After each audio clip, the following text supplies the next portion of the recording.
La decoración tiene un espacio en agricultura, porque vivir en un lugar que guste y se acomode a nuestras necesidades nos permite ser personas más felices. El destacado diseñador Cristian Pris nos entrega tips y consejos para decorar, organizar y armonizar nuestros espacios. Una presentación de Tu aventura comienza cuando te subes a una SsangYong, The Road to Adventure. En agricultura, inspírate con Cristian Pris. Hola a todos, ¿cómo están? Ya estamos acá en Inspírate, acá en la 92.1 en la agricultura y también hoy a las 8 de la noche en nuestras plataformas digitales Agricultura TV y también nos pueden empezar a ver en Zapping, en esta plataforma que lo pueden ver a través de sus dispositivos, una nueva forma de ver televisión, canal 182, también estamos ahí presentes. Y esto es Inspírate, ustedes saben que domingo a domingo invitamos a personas que nos inspiran en la vida y personas que estoy seguro que también los van a dejar inspiradísimos a ustedes. Buscamos cada tema con pinza para que así ustedes puedan también aprender, yo también pueda aprender de los invitados y también podamos reflexionar en torno a distintos temas que nos han ido pasando o temas que son que ver con el tema del lifestyle, del vivir, del habitar, digamos, del habitar el lugar donde vivimos. Una cosa es la casa, pero otra cosa es el entorno de la casa y otra cosa es en la ciudad donde vivimos. Bueno, partimos por la casa, el barrio, la comuna, la ciudad, la región, el país, etc. Y estamos rodeados de elementos y estamos rodeados de historia. Y uno no tiene que desconocer esa historia y uno tiene que aprender a valorar esa historia. Hay un tema que a mí me encanta y que también ha sido un poco visibilizado también en los últimos años a partir del 18 de octubre, en donde obviamente que hubo un estallido social que ya todos conocemos y todos conocemos el origen y cómo se ha ido desenvolviendo este tema. Pero hay un punto que creo que la mayoría estamos de acuerdo y la mayoría estamos en sintonía, que es el tema de que hubo un daño enorme a la ciudad y con eso un daño enorme a nuestro patrimonio. Y hoy día tenemos aquí el honor de tener en nuestro programa a un gran académico, a un arquitecto y a un gran hombre que sabe mucho de patrimonio, si no es el que más sabe en Chile, así que lo tenemos acá. Hoy día en Inspírate a don Dino Bozio. ¿Cómo estamos, Dino? Bienvenido a Inspírate. Hola, Cristian. Feliz de estar acá contigo, feliz de estar con los auditores de Inspírate y no exageren las presentaciones, por favor. Bueno, es un niño de pecho del patrimonio. Bueno, pero tú haces clases en la Universidad Católica. Yo hago ¿no? clases en la Universidad Católica. En este momento dirijo también el Magíster en Patrimonio Cultural de la UC desde mayo de este año, una actividad relativamente nueva para mí. Hago clases en ese magíster. Mayo del año pasado, espérate, todavía no estamos en mayo. Es que, por favor. Que heavy, estamos... No, yo los cheques los anulo hasta marzo, más o menos. La historia pasa y uno se va quedando. Eso podríamos volver en temas de patrimonio después a eso. Ya, pero tú eres arquitecto de profesión, ¿no? Yo soy arquitecto de profesión. Tengo una oficina de arquitectura, me dedico, entre otras cosas, al patrimonio en la profesión y en el ámbito académico, soy profesor en la Universidad Católica, en la Escuela de Arquitectura y, como te digo, además dirijo este magíster en patrimonio cultural, que no es un magíster en patrimonio arquitectónico, es en patrimonio cultural, es decir, amplio, interdisciplinario, con participación, de hecho, no solo de la Facultad de Arquitectura, sino que de otras 3 facultades de arte, de ingeniería y el Instituto de Historia. O sea, bien variado, bien variopinto para tomar los distintos aspectos de este tema que es tan relevante, que es el patrimonio. Pero súper interesante, porque no hay una sola mirada del patrimonio, es una cosa colaborativa, digamos. Absolutamente. El matrimonio, iba a decir. Eso, iba a decir el matrimonio. El patrimonio es complejo. El matrimonio es más complejo, pero eso es para otro programa. Pero que también puede ser un patrimonio. También puede ser hay que cuidarlo casi tanto como las cosas viejas. No, el patrimonio es un fenómeno sumamente complejo, muy dinámico, y en el que participan esferas muy distintas de nuestras vidas. Evidentemente hay un área que a todos nos resulta evidente y en la que, por así decirlo, todos tenemos mayor claridad que existe, que es justamente algo de lo que tú mencionabas al principio, que tiene que ver con objetos, construcciones, monumentos históricos. Eso podríamos decir que es una parte del patrimonio. Pero con el tiempo hemos ido aprendiendo que este fenómeno complejo del patrimonio, antes que en esos objetos, en esos edificios que son muy importantes, reside en las personas.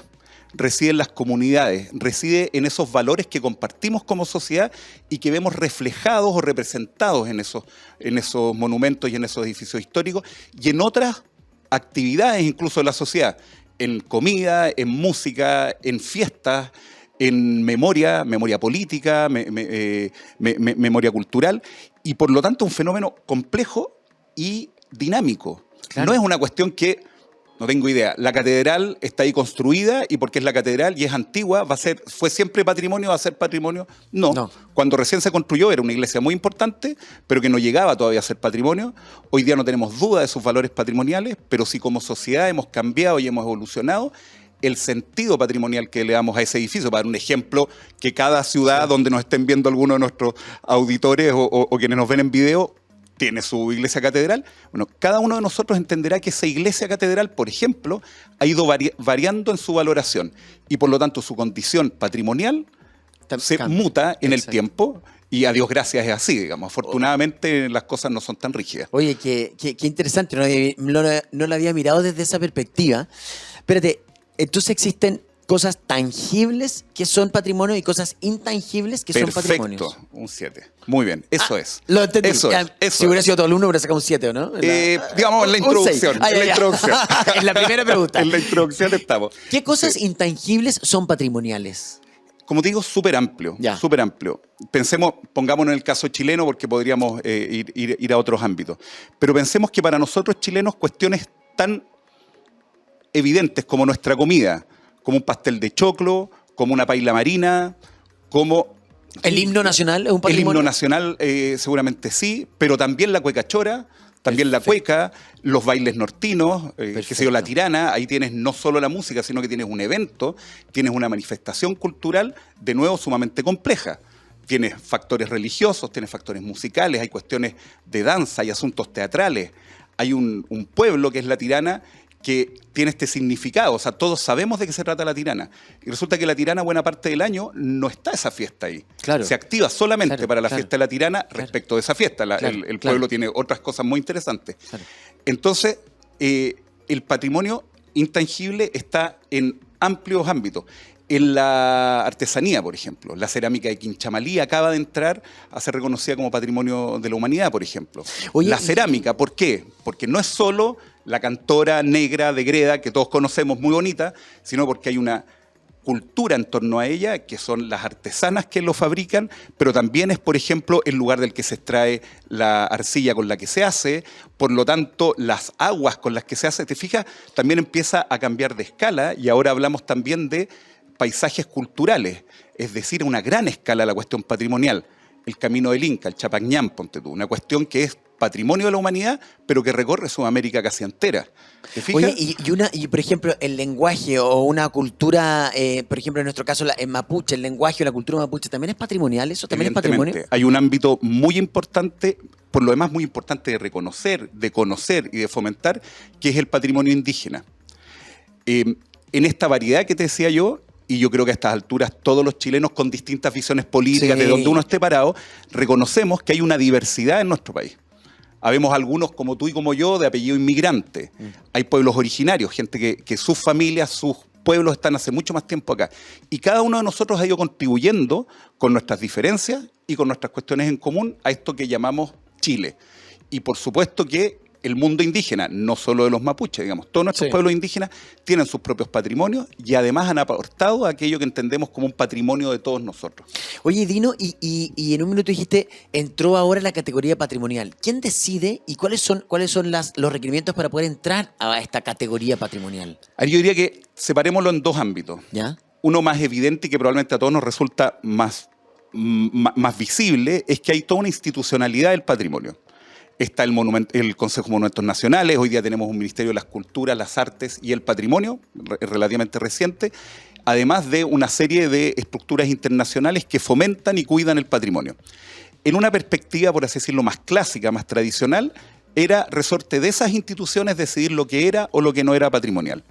Hoy día, en cambio, lo que decimos es que esas instituciones reconocen y protegen o contribuyen a proteger ciertas categorías, ciertas instituciones, ciertos edificios, ciertas prácticas que consideramos patrimoniales, pero que consideramos patrimoniales como sociedad, como comunidades. Entonces hay un segundo ámbito que es fundamental y que yo creo que toca importantemente, por ejemplo, cuando tú te referías a este surgimiento de la discusión patrimonial en torno al estallido social, y que son las comunidades. Si antes era solamente, que sigue siendo muy importante, un decreto de protección de una zona típica, hoy día vemos que las mayores zonas típicas, por ejemplo, del país, han surgido todas de la voluntad de sus vecinos. Nosotros, vecinos del barrio Yungay, nosotros, vecinos del barrio Puerto en Valparaíso, nosotros, vecinos de Lota Alto en Lota, valoramos nuestro lugar, valoramos sus construcciones, valoramos unas tradiciones, valoramos un modo de vida, valoramos la historia de nuestros ancestros.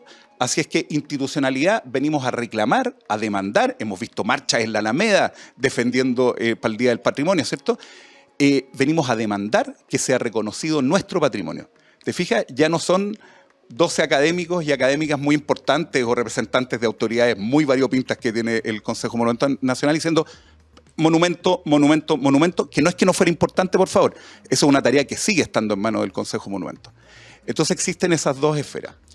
Y por otro lado, esa esfera popular, social, ha agarrado muchísimo más fuerza y más dinamismo que la parte oficial. Y de hecho, tenemos una crisis importante reconocida transversalmente respecto de nuestras instituciones del patrimonio. Hay una ley del patrimonio cultural que está dormida en el Congreso, aprobó una primera parte en el gobierno anterior, votada transversalmente, a la que hay una serie de críticas porque no se puso al día con algunos temas, críticas que son absolutamente válidas, pero mientras esa ley no se aprueba, la gestión del patrimonio, la protección del patrimonio de las comunidades sigue retrasada con una ley dictada a fines del gobierno del presidente Frei Montalva, pero que en la práctica retoma un decreto de los años 20. No puedo creerlo. Cuando todo esto que estamos hablando, o sea, si yo lo hubiera hablado a mis colegas del año 70, esto de que el patrimonio está en las comunidades, que el patrimonio es dinámico, me hubieran dicho, colega, usted está loco, el patrimonio son edificios viejos, cargados de historia, bonitos, nada de arquitectura popular, o poco de arquitectura popular, estoy haciendo un poco una caricatura, pero había esa diferencia. Necesitamos actualizar nuestra institucionalidad y nuestra normativa a esta nueva visión para incorporar más fácilmente, con una mejor gestión, pero sobre todo más fácilmente esos sentires de las comunidades, poder responder rápidamente y no tener esta situación que vemos a lo largo y ancho del país de barrios patrimoniales, prácticas patrimoniales, edificios patrimoniales que poco a poco van desapareciendo, se van deteriorando, lejos de cualquier capacidad del Estado de protegerlo, porque justamente no hay una institucionalidad que se haya puesto al día. Mensaje, urge aprobar la ley de patrimonio, con todas las modificaciones que corresponda, pero urge aprobarla. Pero es que, de todas maneras, o sea, con lo que me estáis diciendo ahora, de todas maneras, y qué bonito lo que ha ido pasando naturalmente, porque lo que hablábamos al principio, el patrimonio va evolucionando, tú bien lo dijiste, va evolucionando la forma de mirarlo, a lo mejor aquel edificio o aquel acto patrimonial, pero qué bonito que además empiece a las mismas comunidades o las mismas personas a valorar ellos o a decir qué es lo que consideramos como sociedad que es un elemento patrimonial y que no sea un mandato de un gallo de arriba que diga esa escultura, esa estatua, esa iglesia. Punto. Correcto. ¿Cachai? Correcto. Lo encuentro precioso. Lo encuentro muy, muy bonito. Oye, Dino, espérate, y siempre hablamos de que hay una fuerte cosa también histórica, obviamente, de contextos históricos que han pasado, que evidentemente que se haya dejado algún vestigio puede ser patrimonial. Pero también hay una fuerte cosa de la iglesia también, ¿no? De la religión. ¿Es muy potente el patrimonio religioso en nuestro país? El patrimonio religioso en nuestro país es súper potente. No solo en nuestro país, pero en nuestro país es muy potente. Partes, ¿no? Y además, ahí hay algo que yo por lo menos considero muy interesante del patrimonio. Yo, por ejemplo, no soy creyente. ¿Ya? Por lo tanto, hay una parte del patrimonio religioso que a mí no me interpela con la fuerza que a esa gran mayoría de chilenas y chilenos que sí son creyentes. Eso no evita, y aquí no estoy hablando desde la perspectiva ni profesional ni académica, sino que como persona de pie, no quita que una persona como yo, que no tiene el don de la fe, no pueda identificarse con cuestiones súper fundamentales del patrimonio religioso, que no se limita, de nuevo, a las iglesias antiguas, a, qué sé yo, la decoración o las esculturas que puedan, las imágenes que puedan haber dentro de un edificio, sino que muy importantemente a esas prácticas, a una tradición. Puede que yo en mi generación no sea creyente, pero yo vengo de una larga tradición familiar de creyentes en una religión, que es la que tiene mi familia, no son todas las mismas. Hay también algo interesante, o sea, si hablamos de patrimonio indígena, por ejemplo, hay un patrimonio asociado a lo religioso indígena que es fundamental, Claro. Y eso habla de los valores y las convicciones más profundas que tiene una sociedad y las personas. Y por lo tanto, incluso aquellos que no compartimos esos valores, no podemos no sentirnos interpelados de eso, si es mal que mal lo que ha construido nuestra sociedad y nuestra cultura. Entonces, si bien no todo el patrimonio es religioso y de repente con justicia, creo yo, se reclama que a veces se le pone mucho énfasis al patrimonio religioso en desmedro de patrimonios más populares o de otro tipo, el patrimonio religioso está ahí y es fundamental en la definición de nuestra idiosincrasia, de nuestra identidad como país. Y por lo tanto, sí, patrimonio religioso hay harto, que se siga fomentando, que se sumen los otros. No es un problema decir, oye, es que con todos los problemas y todas las críticas que uno pueda tener contra la Iglesia Católica, por ejemplo, u otra, no es el punto. Claro. No es el punto. Claro. Hay cosas ahí que compartimos muchos en su valoración. E incluso para quienes tengan una crítica específica, fuerte, en este caso contra la Iglesia, pero uno podría decir, por ejemplo, a propósito de cuestiones ocurridas ahora, contra la autoridad, contra las Fuerzas Armadas, contra lo que se te ocurra, incluso en ese caso, en una postura que podríamos llamar incómoda, el patrimonio es relevante. ¿Te fijas? Total. No es un problema de borrar la historia, de borrar el patrimonio, no. Es un problema de entenderlo, de reinterpretarlo, de entender que de repente hay un patrimonio incómodo. Pensemos en los sitios de memoria, lugares de memoria política, digamos, donde en Chile hubo torturas, donde hubo desaparecidos y qué sé yo. Eso, que es una cuestión terrible, que uno quisiera absolutamente que no hubiera ocurrido, ocurrió. Tenemos que cuidar esos lugares. Esos lugares nos enseñan otras cosas y ojalá nos ayuden a prevenirlas, que no vuelvan a ocurrir.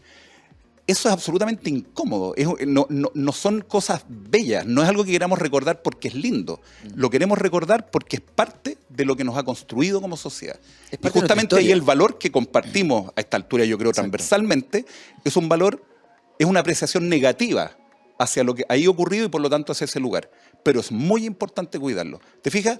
Lo de la Iglesia no es lo mismo, por favor, pero es para ponerlo en perspectiva. Pero es que leíste en el clavo, Dino, porque muchas veces tendemos, o sea, la gente tiende a mezclar el tema, como decir, ay, no, es que la Iglesia a lo mejor que es patrimonio que es de cierto lugar, todos dicen, se van en contra de la Iglesia Católica. Y no tiene que ver con el contexto, con lo que aportó a nuestra historia y a lo mejor también con lo que aporta arquitectónicamente al lugar. Lo mismo con lo que tú hablabas del tema de los sitios de desaparición, etcétera. Es lo mismo, al final uno no puede borrar la historia. La historia es parte de lo que somos hoy día y estamos en una construcción constante. Sí. Seguramente cosas que a lo mejor hoy día están sucediendo, que después van a ser patrimonio o van a ser lugares patrimoniales para las futuras generaciones, tampoco la van a poder borrar. Estamos en construcción constante y eso es muy bonito, que el patrimonio también esté evolucionando en el tiempo. Que no sea solamente cerrado y que es la cosa que se construyó en 1700 y tanto, ¡paf! Eso es patrimonio. Exacto. No, puede ser patrimonio algo que está sucediendo hoy. Pensemos que si vamos a la arquitectura, para traerlo así como en la cancha en que yo estoy más cómodo dentro del patrimonio, insisto, esto es totalmente interdisciplinario y habrán opiniones muy diversas de disciplinas distintas. Pero, por ejemplo, en la arquitectura, tenemos hoy día declarados monumentos nacionales, protegidos, entre otras cosas, por voluntad de sus propias comunidades, edificios de arquitectura moderna, edificios de los años 60, de los años 50 y 60. Qué reciente. ¿Te fijas? Súper reciente. Y probablemente mucho de la arquitectura que vemos construyéndose hoy día, y no estoy hablando de estupendos y magníficos edificios de clase alta, por así decirlo. Barrios interesantes que se están construyendo, buenos parques, buenas poblaciones que se estén construyendo, muy probablemente van a llegar a un rango en que sean protegidas porque las propias comunidades las empiezan a valorar. Lo histórico, claro que es importante, pero es una construcción que además es fundamental para poder dialogar con ese patrimonio, para poder entender, por ejemplo, cómo densificamos los centros de nuestras ciudades para no comernos el estupendo campo que tenemos, radioagricultura, a esta altura que a poco de cultivar en torno a nuestras ciudades porque las ciudades se han ampliado, ¿cierto?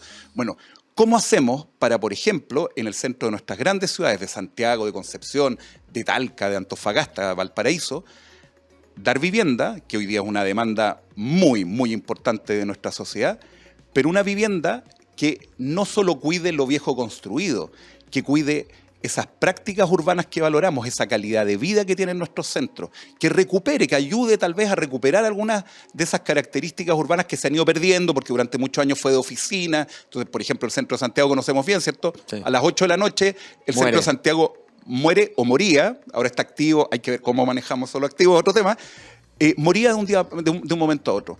¿Cómo se hace para que haya oficina y haya vivienda, pero al mismo tiempo cuidemos el estupendo barrio cívico, qué sé yo, los bellísimos edificios de la calle Huérfano, la Plaza de Armas, de cabeza en el tema urbanístico. Exacto. 100%. Hoy está demasiado interesante la conversa, Dino. Pausa y volvemos acá en la agricultura conversando con Dino Boccio sobre el patrimonio cultural. ¿Qué tipo de aventura queréis vivir? ¿Rexton, Corando, Muso Grant o Tivoli? Con más de 67 años en el mercado, say yes a tu nuevo SsangYong en sangyong.cl. Toda aventura tiene un punto de partida. Say yes a una nueva aventura en tu vida. Say yes a los modelos 2022 de SsangYong. La seguridad de Corando, la grandeza de Rexton, el estilo de Tivoli, la potencia de Muso y Muso Grant para aventuras más exigentes. Say yes a tu nuevo SsangYong en sangyong.cl. SsangYong, the road to adventure. Ya estamos de vuelta acá en la agricultura conversando con Dino Boccio sobre el patrimonio. Oye, qué interesante, Dino, todo lo que hemos conversado. ¿Y qué le pasa a un persona que se dedica y que está más metida en esto y que le tiene un amor, me imagino, y un cariño al tema del patrimonial? ¿Qué te pasó el 18 de octubre?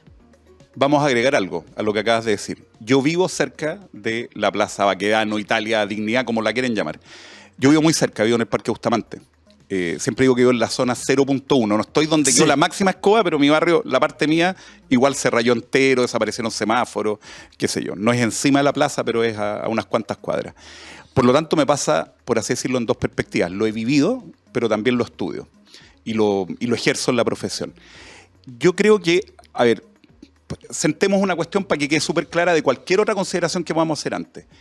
Es lamentable y ha tenido un efecto muy duro en quienes vivimos en el barrio, la destrucción de ese sector, la afectación, qué sé yo. Evidentemente vivir en un barrio antes de entrar en lo patrimonial donde desaparecieron los semáforos, ponte tú, es sumamente complejo. Total. Ocurrieron en ese sector cuestiones que son inaceptables, que van desde la quema de iglesias, estábamos recién hablando del patrimonio religioso, representa una cantidad importante de nuestra población, y un grupo de personas se permiten de un día para otro quemar un templo.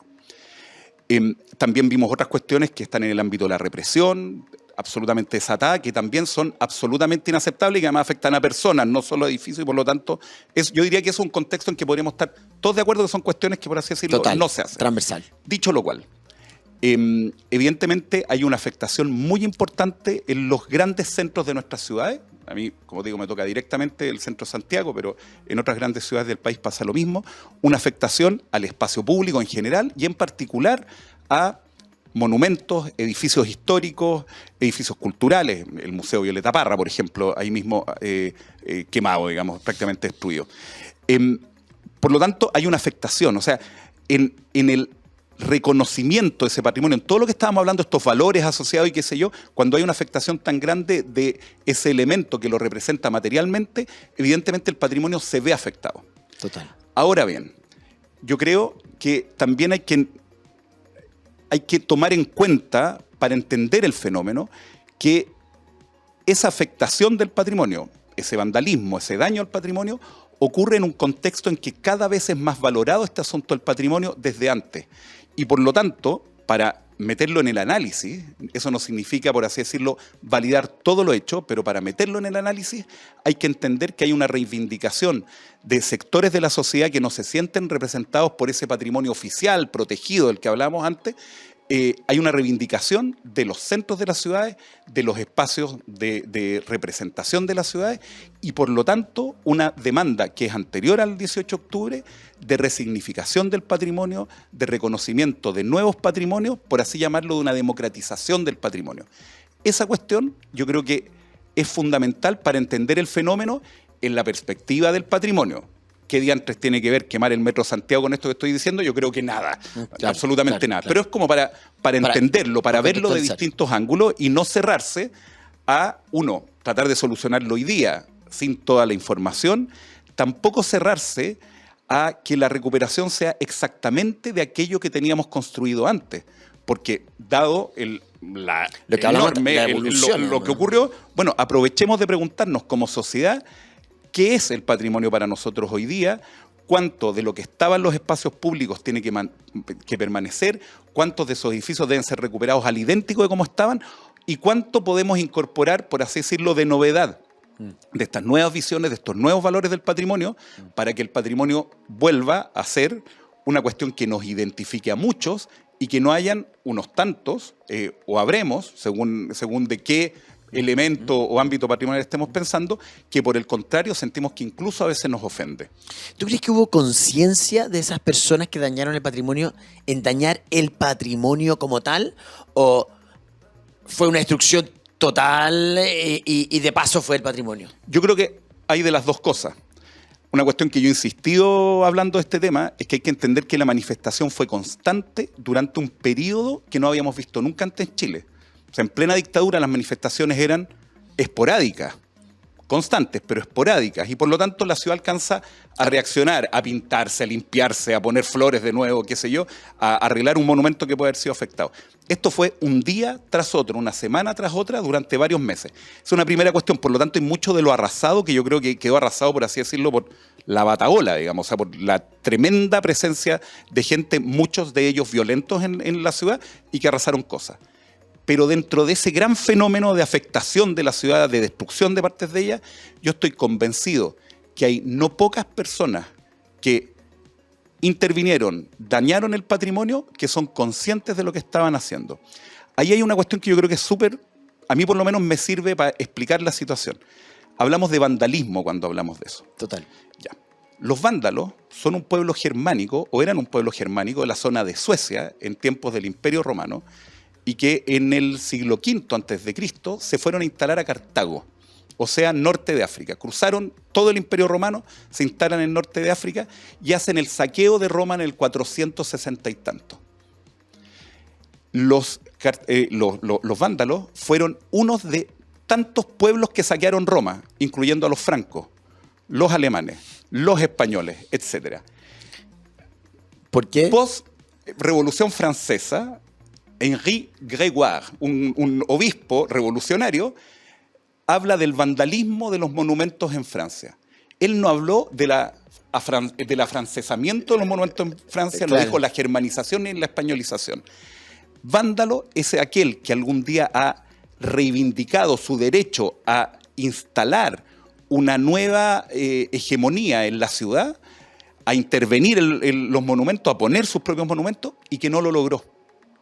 Los otros se llaman españoles, nosotros fuimos colonia española, la españolización fue súper relevante en nuestra cultura. ¿Para qué decir el afrancesamiento? Tú que te digas la decoración lo tienes clarísimo, ¿cierto? Sí. Lo que significa la arquitectura francesa para nosotros arquitectos. Por lo tanto, ¿los vándalos existen? Sí. Yo creo que una cuestión fundamental es preguntarse cuánto de aquello que proponen, demandan nuestros vándalos, podemos incorporar en la cultura hegemónica, en la cultura instalada, para que pasen poco a poco a ser parte de nuestra sociedad en un sentido democrático, no en un sentido de imposición, pero de incorporar esa diversidad. No estoy diciendo que todo lo que ocurrió en torno al estallido de destrucción o de afectación del patrimonio esté en esa esfera, para nada. Pero si nada de eso incorporamos, va a pasar un tiempo y vamos a volver a tener ese mismo nivel de afectación, o se va a mantener esta tontera que es agotadora para quienes vivimos en los centros de las ciudades, que día a día un gallo te pinta, que ni siquiera es una obra de arte, te pinta un tag en la esquina de la casa, llega a la municipalidad, la pinta del color de pintura que tenía en el tarro, y el otro día el pelotudo te vuelve a pintar, y en esto nos vamos y tienes una ciudad que no logra una cierta calma, un cierto equilibrio. En ese sentido, ¿el vándalo crees tú que no se siente parte de? Por eso, yo creo que sí. ¿Sí? No es que no sepa, como los vándalos por algo tocaron Roma, tenían clarísimo que el centro del poder estaba en Roma. No es que el vándalo no entienda, creo yo, esto es una teoría personal y algo coincide con lo que he visto en la práctica, no es que el vándalo no reconozca el valor patrimonial de eso, pero lo que sí tiene claro es que ese valor patrimonial no lo representa. Representa a otros que lamentablemente él considera los considera incluso en algunos casos enemigos, claro. Alguien a derrotar. En una sociedad democrática, porque no somos los romanos, no somos un imperio, somos una democracia, en una sociedad democrática hay que generar los espacios para que esas ideas sean discutidas democráticamente y veamos cuáles son las que se incorporan. Claro, porque uno puede decir, oye, respeta para que me respeten, ¿no? Porque tú puedes decir, oye, si para mí es importante, ¿por qué lo destruyes tú? O sea, ¿quién eres tú, vándalo, con esa, autoridad para venir a destruir algo que a mí sí me representa, hacia ti no te representa? Pero a lo mejor hay que ir un poco más allá y decir, él a lo mejor nunca también se ha sentido respetado. Entonces... Pensemos lo siguiente. Yo te lo decía antes que comenzáramos el programa. Solo el 4 y un poco más por ciento, el 4, algo, que creo que es 4,1 o 4,7, no recuerdo exactamente el número, de los monumentos públicos, es decir, de esas esculturas que están en las plazas y calles de Chile, representa a mujeres. ¡Wow!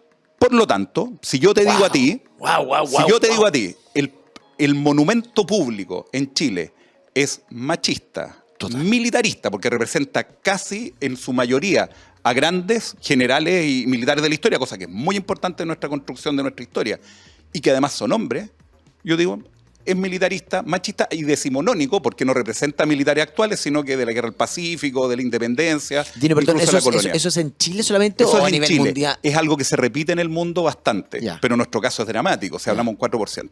Por favor, ¿significa eso que uno tenga carta libre para destruir estatuas en el espacio público? No. Pero significa que hay una interpelación clarísima de esa cifra a decirnos, a quienes trabajamos en el ámbito, que tenemos alguna capacidad de decidir al respecto, oye, Algo hay que repensar. hay que repensar.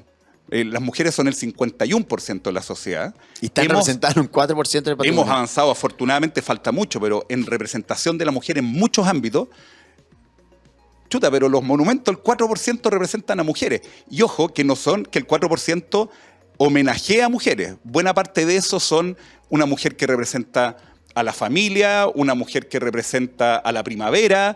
No es que sean... No un contexto histórico no. potente. Y de hecho, la mayoría de esos monumentos... Y donde ha habido muchas mujeres que han sido fundamentales. En nuestra construcción de historia. Y no te sonará raro que la gran mayoría de aquellos que representan realmente a una mujer, o sea, que son un homenaje a una mujer, son a la Gabriela Mistral. O sea, más encima, dentro de ese mínimo espacio, hay una mujer fundamental, por favor, la madre de Chile, todo lo que se ha dicho tantas veces, que además hoy día representa una cantidad de otras cosas que son muy interesantes dentro de nuestra diversidad. Ella más encima se lleva buena parte de ese 4%. Qué increíble. Increíble. Y eso se está pensando a raíz, me imagino, de todo lo que ha pasado, de ese estudio que está hace tiempo. ¿Se puede empezar a dar vuelta ese porcentaje en términos de ustedes que están más encargados del término patrimonial? Se puede empezar a dar vuelta, pero por lo mismo que el patrimonio, como digo yo, como te explicaba recién, entendemos hoy día que representa unos valores de una sociedad. En la medida que nuestra sociedad no haga cambios fundamentales, no haga una evolución, particularmente a nivel de las instituciones, como está haciendo la sociedad, eso no va a ocurrir. Vuelvo al punto de la necesidad de una ley de patrimonio cultural urgente, de una institucionalidad que sea capaz de acoger esas demandas populares. Por favor, el Estado lo está haciendo y hace rato, está haciendo esfuerzo. Los funcionarios que trabajan en estas áreas y las instituciones que trabajan en esta área la están haciendo. Pero sabemos que lo público, si no tiene la regulación, la normativa adecuada, no logra hacer una serie de cosas. Hoy día, por ejemplo, yo que no solo en patrimonio, sino que en una distinta cantidad de áreas hago mucho proyecto público. El MOVE es mi mayor cliente en la oficina. Ah, wow. El Ministerio de Vivienda también harto. Hoy día no es pensable una obra pública, no solo patrimonial, sino que de importancia, que no incluya participación ciudadana, que no incluya una conversación directa, honesta, clara, de retroalimentación con las comunidades que se ven afectadas por ese proyecto. Eso Dino. en el patrimonio es fundamental, por ejemplo. Entonces, claro, hoy día cuando restauramos un edificio, cuando transformamos un edificio antiguo en biblioteca en Los Álamos, ponte tú en el Golfo de Arauco, es muy importante la conversación sostenida con la comunidad. Así de importante va a ser, y está siendo, se construye una nueva plaza, la plaza va a tener un monumento, por poner un ejemplo, bueno, con la comunidad se decidirá quiénes son. Y evidentemente eso va a ir cambiando, incluso lo que entendemos por monumento y por elementos que representan la memoria. Así como hubo un momento en que el monumento a alguien era no el más idéntico, la mejor idealización de la pinta de alguien, porque nuestros próceres son todos bellos, eran hombres, pero son todos regios, eso cabe duda, porque no somos la mayoría tan pintosos, pero así como en algún momento era una representación súper figurativa y después hemos pasado a un arte más abstracto o a, qué sé yo, un espacio público que puede representar a alguien, o incluso un edificio que puede estar cargado de símbolos, también cabe preguntarse hacia adelante, entonces, cómo se homenajea, cómo se mantiene la memoria de esas grandes personas, de esos grandes hechos, de esas grandes tradiciones dentro de nuestras ciudades. Probablemente no es solamente una estatua de bronce impecable hecha por Virginio Arias, que hizo la de Baquedano, que es un tremendo escultor chileno. Probablemente no, arte contemporáneo, otras lógicas, proposiciones de la propia comunidad. Qué interesante, Dino, porque qué interesante es incluir a las personas, incluir a la gente, incluir a la sociedad en la decisión de estas cosas que tú dices de la plaza, del monumento que hay en la plaza, porque finalmente lo que hablamos antes, lo van a ir sintiendo propio, lo van a ir sintiendo de ellos. Por lo tanto, si a futuro existe una destrucción de nuevo, un ataque, a lo mejor eso se va a cuidar, porque va a ser una decisión de ellos. Exacto, porque es una decisión de ellos y no es una cosa impuesta. Y no solo eso, Increíble. porque además estaríamos generando las lógicas, los mecanismos para discutirlo antes. Si no se trata de que el patrimonio le tenga que gustar a todos ni que sea un lugar de consenso.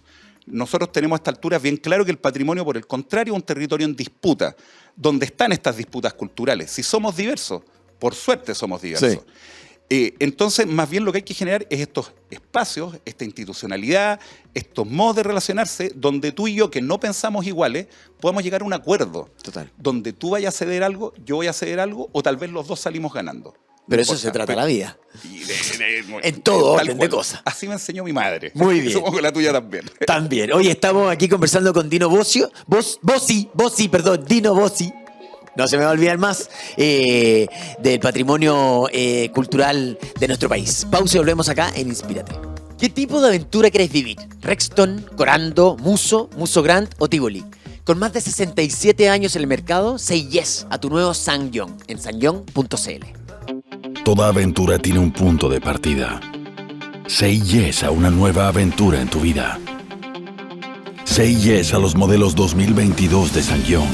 La seguridad de Corando, la grandeza de Rexton, el estilo de Tivoli, la potencia de Muso y Muso Grand para aventuras más exigentes.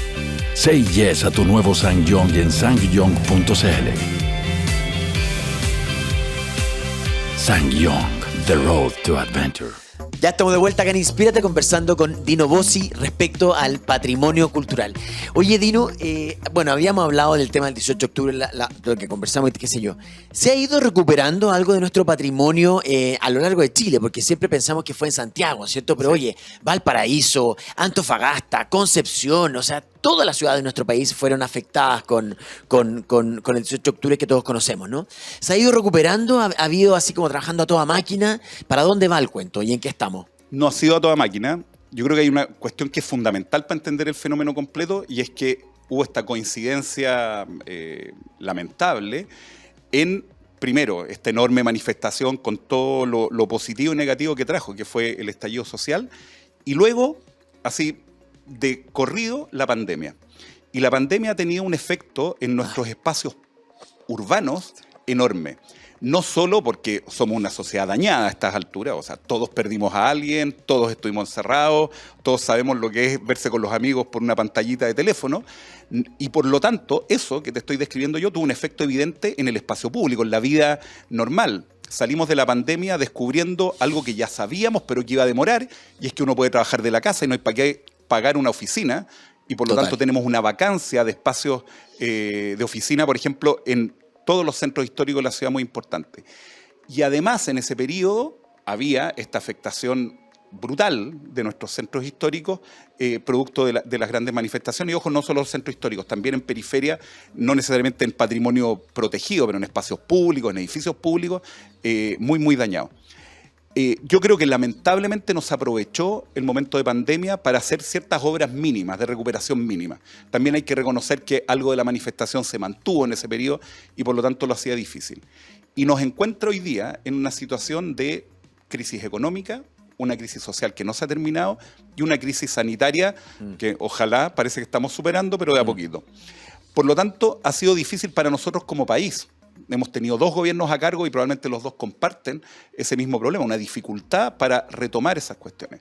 Y para retomarlas, porque yo creo que también, y creo que esto es coincidente en ambas administraciones, porque también yo creo que hay una conciencia en que todo esto de lo que estábamos hablando, esto que gira en torno al patrimonio, que en el fondo es lo que la sociedad siente, está siendo muy volátil.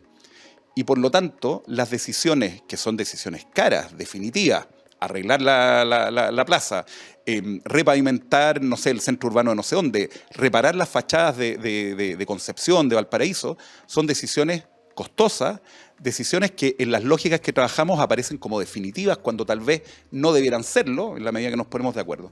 Por lo tanto, yo lo que sí creo que es evidente es que ha ido habiendo una recuperación de la propia sociedad. Algunas que a uno le pueden gustar y otras no. O sea, por así decirlo, hay ciertas vitalidades de los centros que han sido reemplazadas por otras.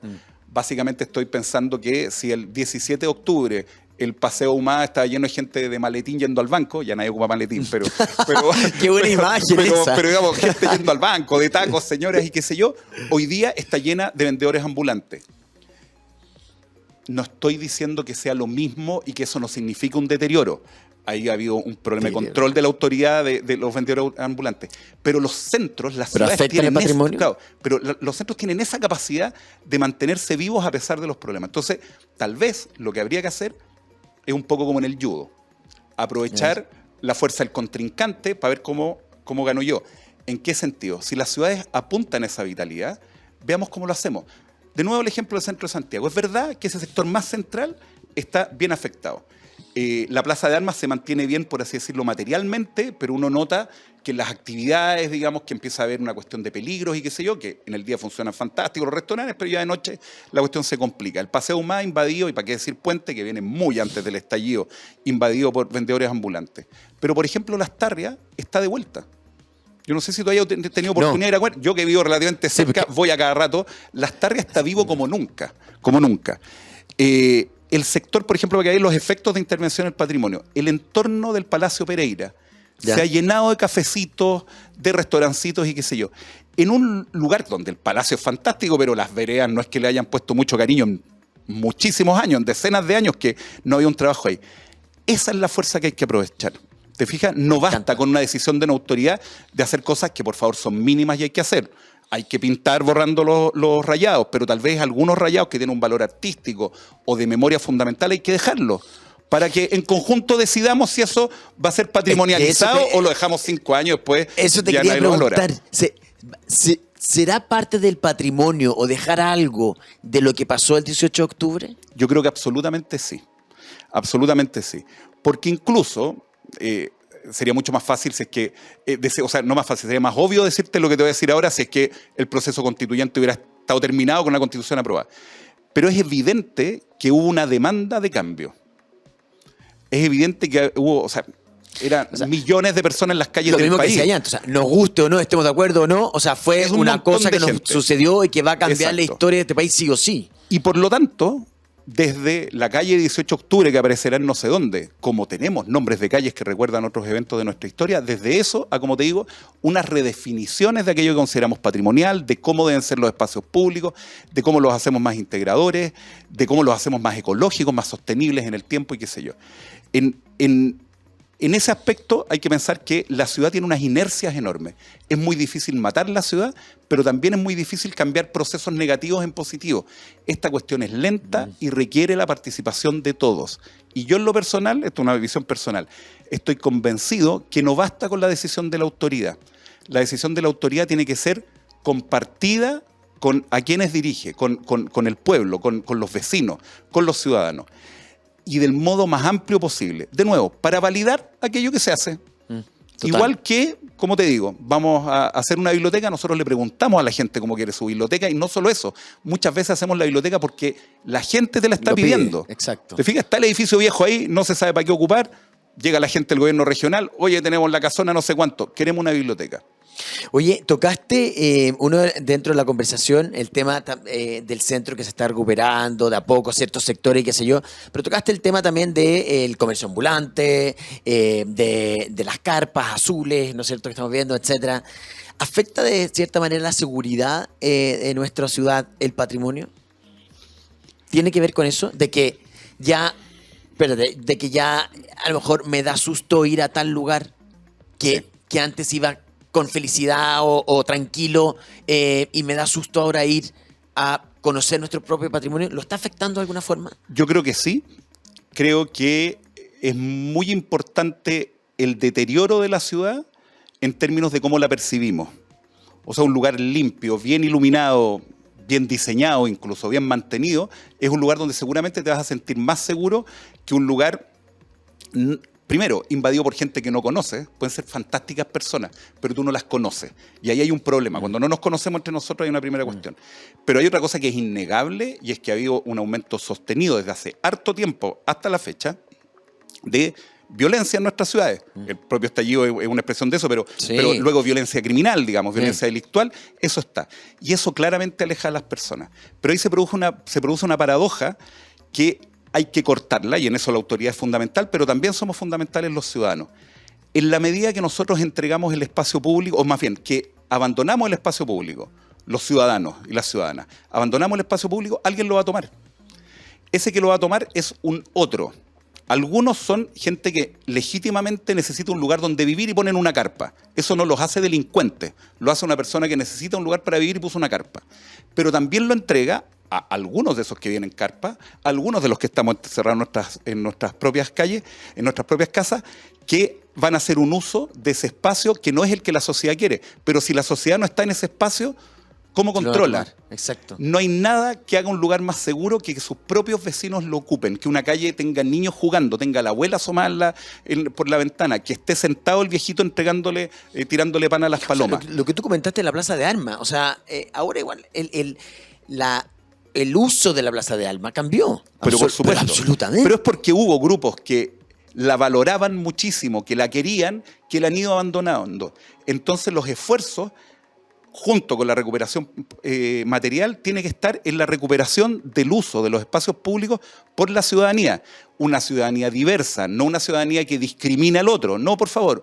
O sea, incorporando aún más gente y además viendo cómo hacemos para incorporar, evidentemente, todo aquello que no tiene que ver con lo delincuencial, pero cómo incorporamos esos nuevos usos y esas nuevas personas que han llegado a nuestros centros, que antes no estaban, como parte de una sociedad diversa, entretenida, etc. Oye, pero ustedes como parte de patrimonio, ¿no es cierto?, que tienen cierta injerencia, digamos, ¿pueden hacer algo por ello? ¿Pueden meterse en el tema de seguridad o de volver a recuperar esa plaza o de volver a recuperar ese espacio que a lo mejor que se fue, como tú dices, se salió las personas que lo usaban constantemente y llegaron a estas nuevas personas a habitarlo? Yo creo que sí. Hay arquitectas y arquitectos y profesionales de este mundo, urbanistas, historiadores, que son gente que reflexiona en torno al patrimonio y la ciudad de distintos ámbitos, que están reflexionando, que están haciendo proyectos, que participan en las decisiones públicas, no solo en el diseño, sino que en las decisiones públicas. Buena parte de eso pudimos verlo en la Bienal de Arquitectura que acaba de ocurrir, sí, digamos, hace exacto. una semana, creo que es más o menos, donde justamente vimos discusiones sobre políticas públicas de cómo recuperar esto, de cómo integrar a distintos estratos de la sociedad a nuestras decisiones y qué sé yo. La reflexión está. La gran dificultad, yo creo, hoy día es ese acuerdo. Es recuperar ese acuerdo democrático para en conjunto hacer los cambios que sean necesarios. Yo tengo mucha fe en que lo vamos a hacer. Yo no soy pesimista. Esta idea como que nos fuimos al carajo, yo creo que no. Pasamos un momento duro, tuvimos fiebre, nos peleamos a veces con gente muy cercana a nosotros. Pero como también estuvimos encerrados en nuestra casa, pasándolo como la mona con la pandemia, y de a poco hemos ido recuperando el uso de nuestros parques y qué sé yo. Yo estoy convencido de que la ciudad es el modo más natural de vivir de la humanidad. Total. Este es el lugar donde nosotros mejor nos sentimos. Por algo cada vez aumenta más gente, donde hay oportunidades, donde conocemos al otro, donde podemos hacer negocios, donde podemos compartir cultura y qué sé yo. Esa fuerza es la que los que trabajamos en este tema, las autoridades, pero los dirigentes vecinales, los dirigentes políticos, por favor, y también los manifestantes, también esa gente que ha salido a reclamar a las calles, tenemos que ir empujando. Ya manifestamos nuestro descontento.